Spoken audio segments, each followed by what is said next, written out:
Welcome to this DelftStack tutorial video. In today's video, I'm going to show you how to fix the easy anti-cheat error in Apex Legends. This problem usually pops up when you try to launch the game, and it can stop Apex Legends from starting entirely.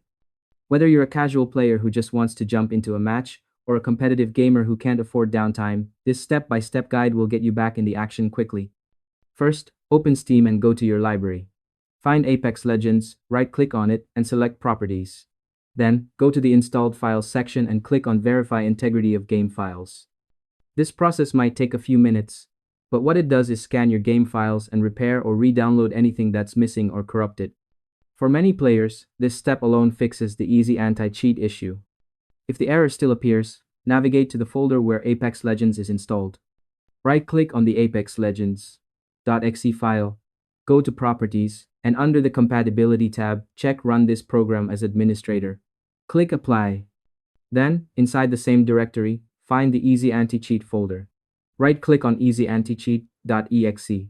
Go to Properties, and make sure Run this program as administrator is checked there as well. Running these files with admin privileges is important because it prevents permission-related launch errors. After completing these steps, fully close Steam by right-clicking it in your system tray and selecting Exit.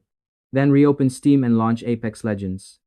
You should now be able to start the game without encountering the easy anti-cheat error. And that's all there is to it. By following these simple steps, you can fix the easy anti-cheat issue and get back to gaming in no time. Thanks for watching this DelftStack tutorial video. If you found this helpful, make sure to share it with a friend who's struggling. It might just save their day.